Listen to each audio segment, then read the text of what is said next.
One of my biggest pet peeves as a mountain biker is a poor shifting drivetrain. Nothing makes a hard climb harder than a skipping cassette or saps the fun out of a great descent like my chain slapping against my frame.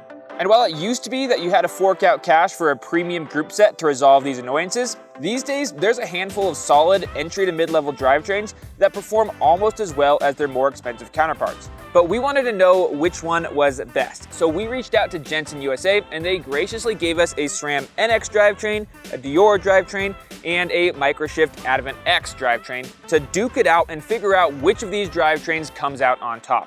And best yet, we've partnered with Jenson USA to give away the winning drivetrain of this review. And we'll talk more about how you can win later on in the video.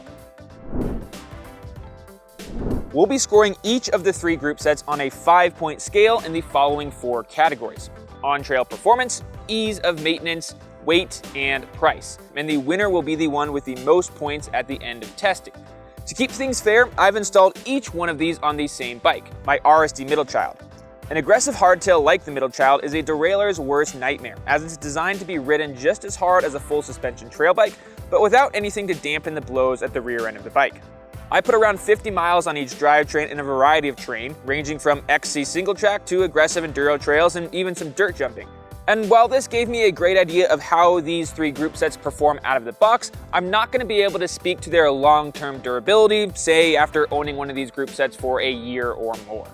First and foremost, let's talk about how each drivetrain performed on the trail, and we'll start with the underdog of the group, microSHIFT AdventX.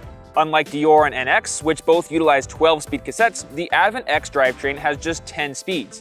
Despite having less gears, it still has nearly the same gear range as the others, with an 11 to 48 tooth cassette.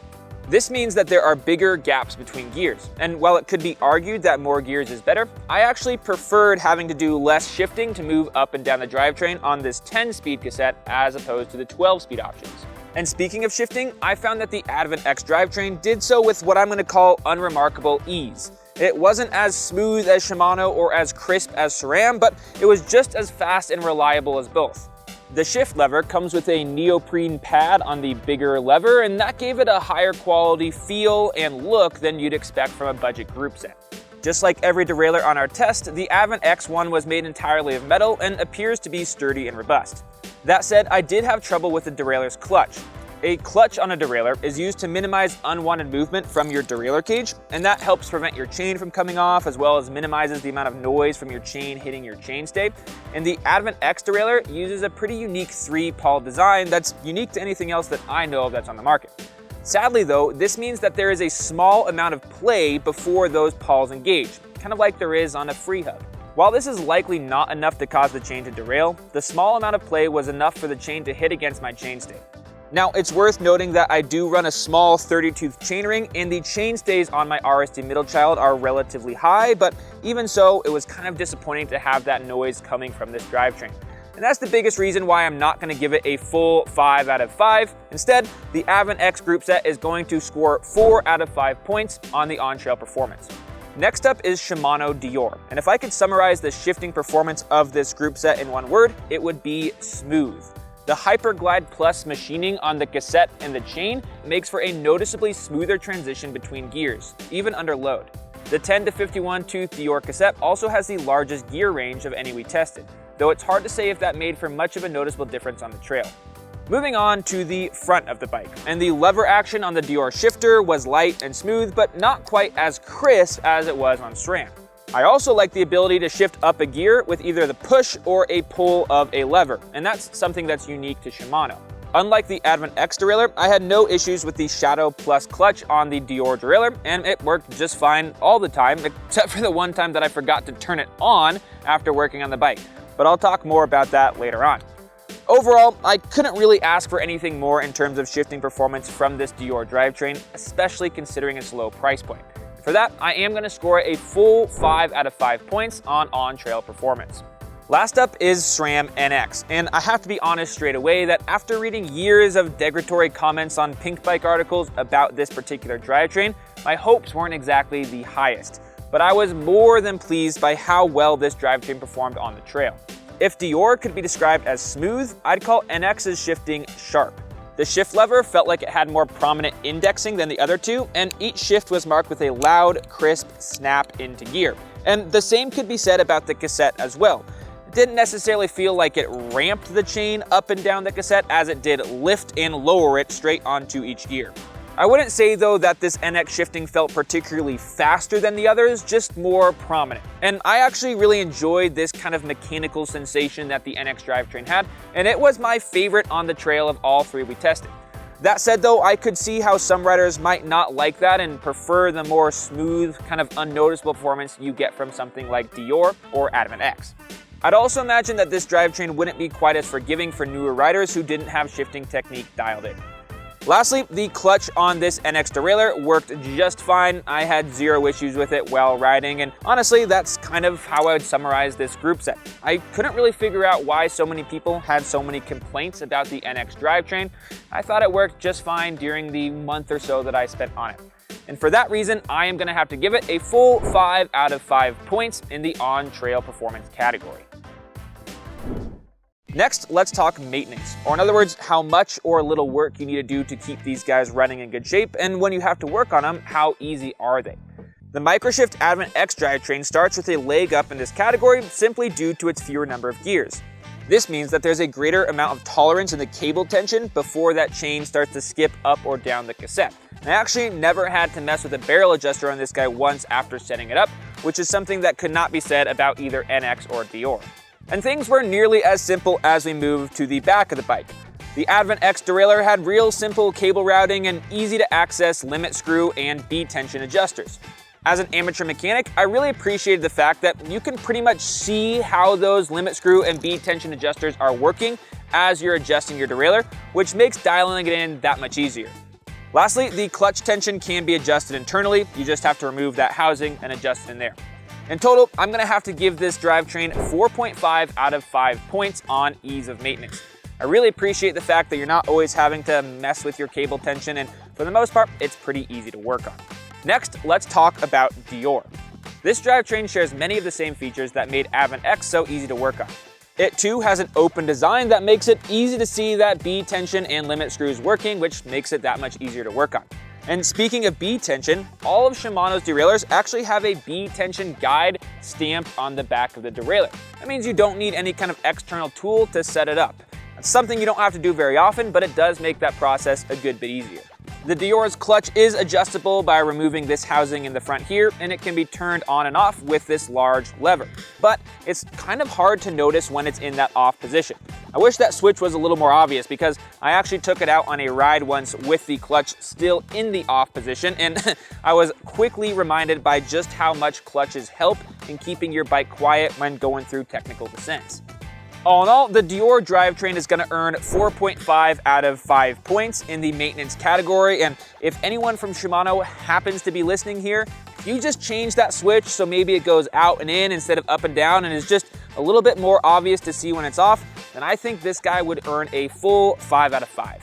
Lastly though, we need to talk about SRAM NX. The NX derailleur is a bit different than the other ones on test because you don't actually turn the clutch on and off. Instead, the cage locks forward, effectively taking all chain tension off the back of the wheel, making it really easy to work on and take your wheel on and off. To do that, all you have to do is pull the cage forward until it clears a small button, push the button, and voila, it's locked forward. The best part though is that the lock automatically releases as soon as any force is applied on the cage, making it impossible to accidentally leave the clutch disengaged like I did with the Shimano setup. Next up, the clutch on this guy can actually be adjusted externally. You don't need to remove anything. All you have to do is take a little Torx head there and you can adjust it if those stock settings don't fit your needs. It's not, however, all rainbows and butterflies for NX, as that limit screw and bead tension adjustment is pretty hard to see while you're working on it, which means there's a bit more guesswork as you're trying to dial it in.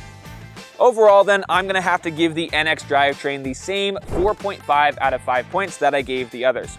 And even though they all scored the same amount, they all had their own pros and cons that kind of separated them. And to be honest, if I could combine all of them into one super derailleur, it would definitely score a full 5 out of 5.